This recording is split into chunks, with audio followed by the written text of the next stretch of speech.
Well, hello everyone.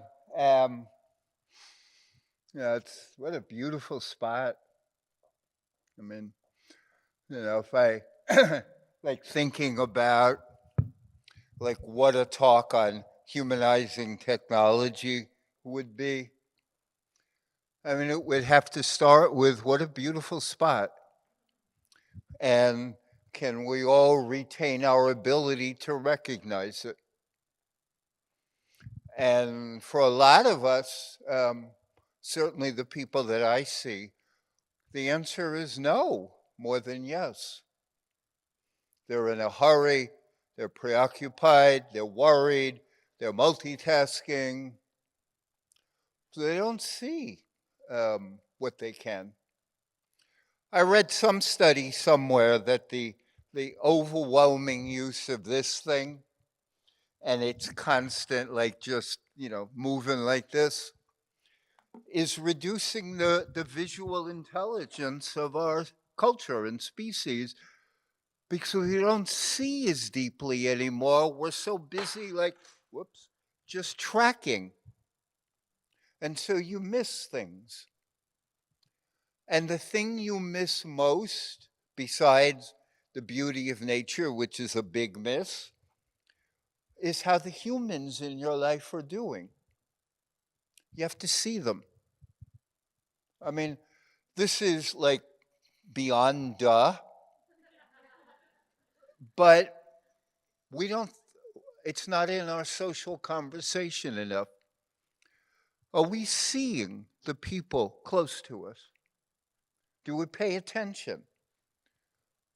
Do we calm down enough? Do we allow ourselves to take in the massive amounts of visual information that other people provide us? The reason we have this big thing here, I mean, not swelled head, but bigger brain, is how hard it is to relate to other human beings. Like a chipmunk's cortex doesn't have to be as big as ours because chipmunks aren't quite as complex. But getting along with human beings is a massive undertaking, massive. And you can't do that with a quarter of a brain or a brain that's constantly going like this. You can't relate to people. You have no idea what information they're sending to you. None. You have to be capable of decoding it. You can't do that with this as an intermediary, which is our normal now human experience. This gets between us and people. Always. This has become our surrogate buddy. Let me see if I have an appointment with you. Let me check on the phone. Let me make an appointment with you. All right, I'll type it in. Let me look somebody up. It's so weird to me being older the way I am that like nobody meets me now without having seen a video of me or like, oh, I saw you do X, Y, and Z, and I'm not seeing what they did. I don't care actually, but they all check me out. But when this becomes your prime mediator between you and other human beings, you have lost a lot, a lot. And many of us get so narcissistically wrapped up in this thing that we forget that this is the purveyor and the allower of relationships with live people. I have friends for whom, if an agreement with me is not in here, it doesn't exist. Many people are like that. Oh, it's not on my phone. Well, who the hell's your phone? You know, it's like you have an agreement with another human being. You stored it here. But because so much of our life is in this, we create a narcissistic entanglement with this and forget the world of humans which this is a very poor shorthand for relationship, connection, trust, care, the things that actually matter to human beings. You know, when Karen asked me what it was that I would talk about, and I didn't have a well thought out plan, but I knew that there were two things that I had experienced decades ago, which showed me where we were going in our culture now. I mean, I'm no great prognosticator. I just remember having that experience. One was I was on the Pennsylvania Turnpike.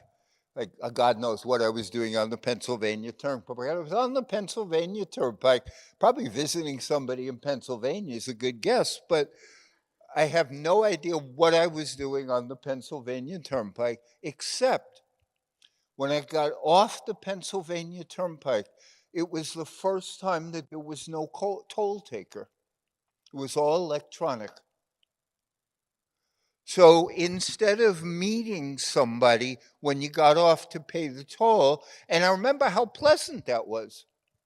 Like, you drive in these not so populated areas and you'd meet somebody at the toll thing and you'd say hello, or how are how the Phillies doing, or whatever, but you'd have a connection with a human being in the midst of a long, semi-alienating experience of just being in my car. And all of a sudden there's no toll takers. I called my wife up and I said, I'm just letting you know I had this really interesting experience. There's no toll takers on this part of the Pennsylvania Turnpike. This is probably where we're going. We're probably going to be eliminating human connection. And I said, for me personally, I now feel less safe on the Pennsylvania Turnpike. Because I knew, just like if I went over the bridge, I grew up in New York, you'd go over the bridges and there'd be 20 different people taking tolls. Or if you went through the Midtown Tunnel even, there were guys sitting in little booths under the river going to New York that you could reach out to get help.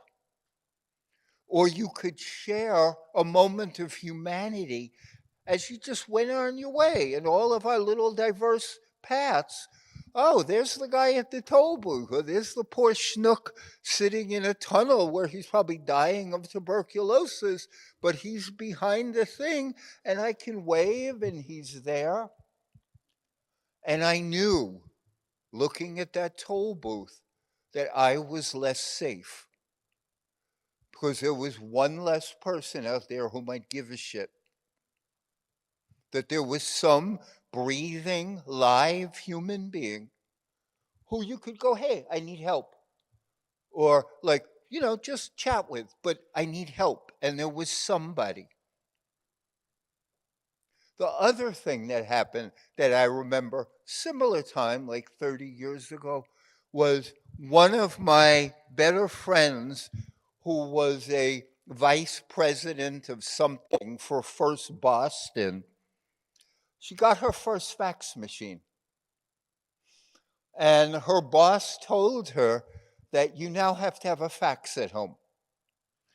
And what she told me was how much that ruined her life. Because before the fax machine, she could actually get away from work.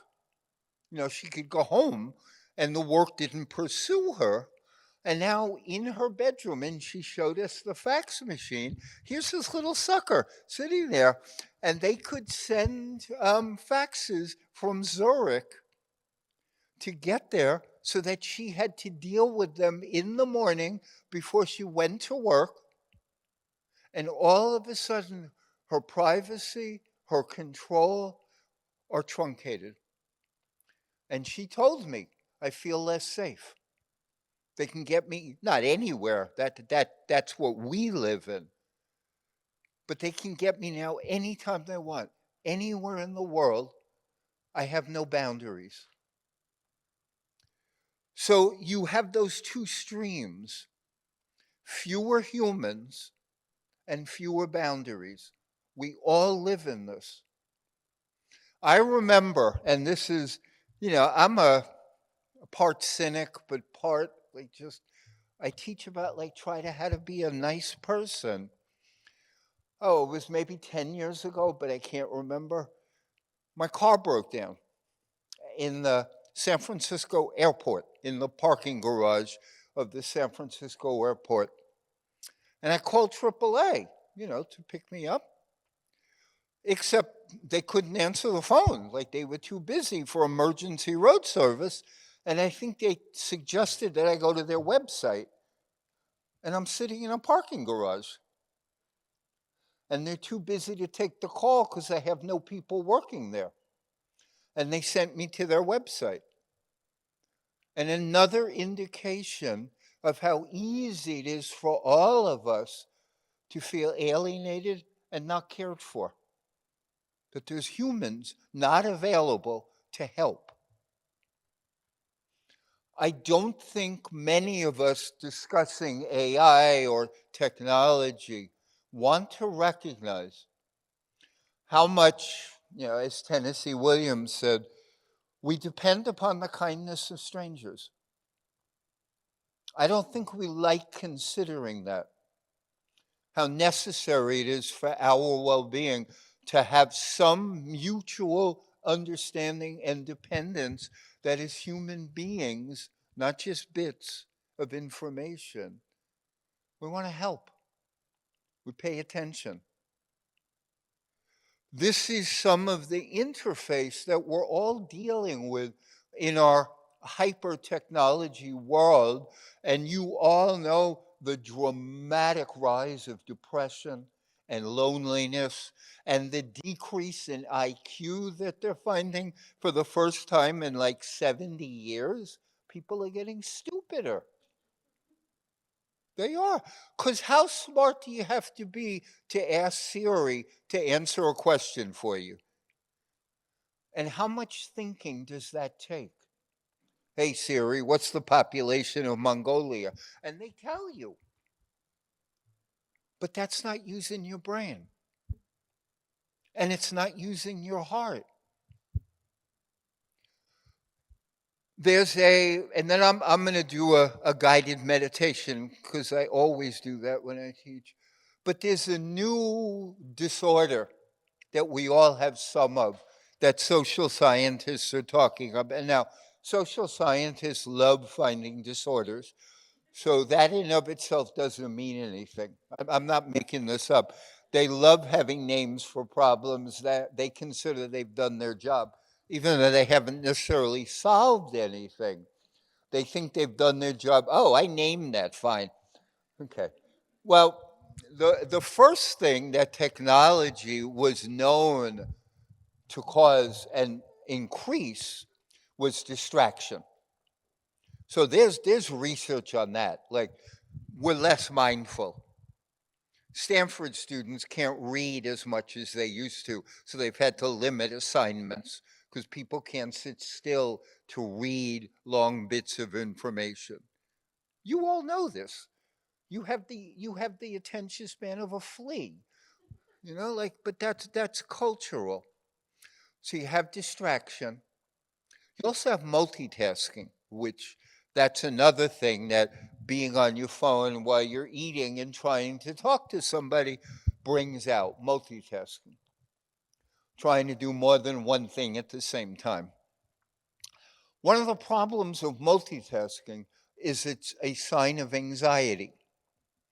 You may not take it that way, but to your nervous system, it's a massive sign of anxiety. Why would you ruin your day and ruin the enjoyment of your life to get things done faster unless you were anxious? It's normative. And there's nothing wrong with multitasking except it doesn't work. Because, most of you know this also, that the brain can't multitask. It just quickly shifts between one thing and another. And the more threat that's in those things, the more damage it does to your nervous system. So if you're multitasking between tiramisu and something else that's delicious, you won't have that much damage to your nervous system. But if you're multitasking between three things at work that cause you anxiety, it would be better for your nervous system to focus on one and do it than it is to do this, because that amplifies the distress that your nerves experience. But the social scientists, they have a whole brand new disorder now, and it's called chronic partial attention. This is a new, I guess it's a new thing. I saw it maybe a year and a half ago, and they're now writing about it. Chronic partial attention. A whole slew of people can't stop paying partial attention. They don't have control of their attention facilities. They can't bring them back. One, because they're not trained to, but two, of the anxiety they feel from that fear of missing out. So since we're so stimulated and our dopamine receptors have been so captured by this that we no longer have the full ability to get pleasure out of our normal lives, we've substituted fear of missing out. So if you keep on grabbing at little bits, maybe you can make yourself happy. But when it becomes chronic, you can't stop. You can't bring yourself fully to what you're doing. And so it's hard to love, because that's the cost of it all. The primary challenge for all human beings is to learn to love and give love and receive love. That's our prime goal. That's what makes us happiest. That's our life's work. All the other stuff is great, but that's our life's work, is to learn to love and to learn to give and receive love. So if your attention is pulled regularly and you don't want to sit still and just look outside at how beautiful it is because you might be missing a message, or your stock went up a tenth of a point or whatever, or there's 9,000 videos that you haven't watched, chronic partial attention has you uneasy paying attention. But you don't know what you're missing because it's dominated by anxiety. And when you're dominated by anxiety, you forget how much beauty and good is in the world. That's its cost. You forget. We all forget. All of us, we forget how much beauty there is. So the last, cognitive piece of this is human beings are made happy. Not made happy, live happy would be a better term, in three primary buckets. And whether you use AI or don't use AI, or whether you have a phone or don't have a phone, or how much detox you take, most of that is epiphenomena related to happiness. Some of it is useful, like, again, detoxing from your phone is really helpful because it does bring back some of your attention and your wonder, which are good things. But the three general buckets that human beings fill to live lives of value are relationships, purpose, and the ability to savor what you have. And that's pretty much it. Relationships have the biggest piece. The second biggest piece is, what the hell are you doing here? And who are you helping? And what value do you contribute to this world? And the third piece is, can you slow down enough and bring in the beauty and goodness of your own life? Can you do that? Well, people who can't read much, it's much harder to do that, because one of the enjoyments of life is actually called thinking. It is. One of the great enjoyments that people have that they savor is their mind's ability to ponder and think and extrapolate and go into the future and plan and create thinking. It's very hard to do that under chronic partial attention. And if you ask AI to do it for you, you don't get the pleasure, nor do you learn. There's studies on everything. They gave students like the capacity to do the research themselves, have the AI like do the research, but they had to validate it and do it, or just have AI write something. They learned nothing when AI wrote something, and the other two they learned. But learning is one of our deepest pleasures. It's part of savoring. Like, wow, I've learned. I've taken this life and I've grown and I've integrated and I've created something new. So that's what matters to human beings. Can I use my mind? The purpose piece. So yes, you can say AI, and then the other piece to always know is technology and change are always, like, the Buddhists got that right. Everything is impermanent and everything changes. So there's no stopping any of this ever. It's just like, what do we do with it? I read something just so interesting. Like, they were talking about, again, this thing about, can change ever stop? And they were talking about the only reason Martin Luther is remembered for Protestantism is not that he nailed something on the door of a church, but he nailed something at the door of a church at the same time that they invented the printing press.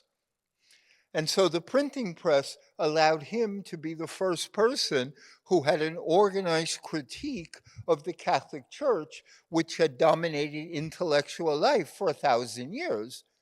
But it wasn't his little nail on a thing. It was called the printing press. And so 2,000 people could read it, not just somebody who walked by his door. So always change, always growth, always, moving, never going to stop, always. But that's good. But the ability to savor it means we have to keep our minds. We have to notice our opportunities to think and grow. We have to notice our struggles to learn, because that's part of being human. Otherwise, we don't become better and more. The purpose piece is why. Why are we doing what we do? If you don't have a reason, what you do is not satisfying. It's the why. And it turns out that some whys are better than other whys. Simply making a lot of money is not a why that leads to a great deal of happiness. Doing something to better humanity, even helping your family, those whys lead to well-being. And always, if your purpose is more than just you, you'll have more rich inner life. But the one that I want to end on and focus on, and maybe even do a brief practice, is the relationship piece. Nothing matters more for your well-being than relationship. Nothing. A study that I just read was published that, and I just read this in the last 48 hours, that people who keep long-term friends, they live longer. Just think about that. Good data, long-term study. People who maintain long-term friendships live longer. The data is like people who don't smoke live longer. These are not tiny little things. People, the studies from 15 years ago, people who went to religious services and collectively joined with people live longer. I know there's that joke about, well, you may not live longer, but if you're stuck in a sermon, it just feels like it. But people. And so the question of how to humanize AI, I mean, it's putting it backwards. Like, we're human, and there are well-established pathways as to what it means to be a full human, and they always involve people, whether it's your personal affection or your purposeful affection about giving to this world. You don't want to give that up. What it will cost you or me in our well-being and happiness is not worth it. We're always, as a species, experimenting in ways to make ourselves miserable. Always. We pollute the earth. So that's an experiment in making ourselves miserable. You know, we dominate whole groups of people. We treat people terribly. All the things that take us away from a good, like, relationship with the human experience and some interest in other people's well-being limit our happiness. And and that's the warning that I give. I do a lot of speaking at the Stanford Graduate School of Business, and I give these talks. So let me finish my section with a brief guided imagery. If you'd all please close your eyes.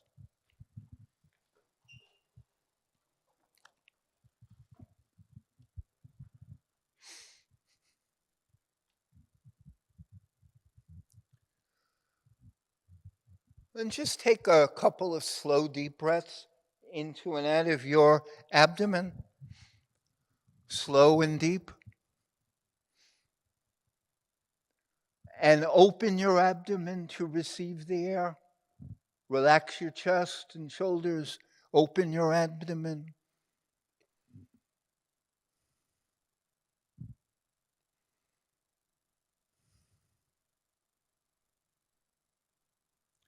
So that when you inhale, your belly expands.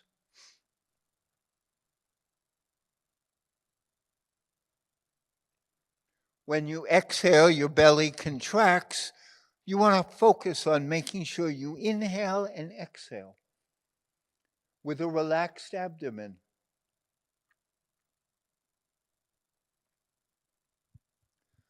And then we're just going to do a variant of a Thich Nhat Hanh meditation practice. On the next inhalation, just say, I am. And on the exhalation, loved. So you want to inhale, I am, and you want to exhale, loved. So when you breathe in, I am. When you breathe out, loved. I am loved. And we'll do a couple more. I am loved.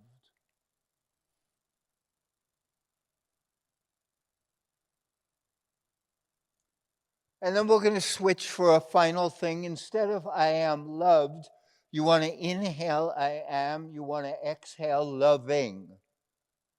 So I am loving. I am a lover. I am loved. So you inhale, I am loving. You inhale, I am loved with the exhale.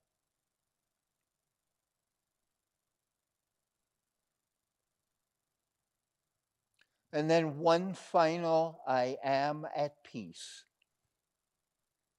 The one final breath, I am, and the exhale at peace.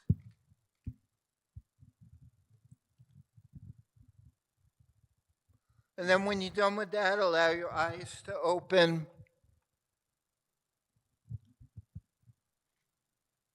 and just sit for a moment, because I do not believe that this very basic practice will ever be out of fashion for human beings, no matter how much technology we have. I thank you. Thank you.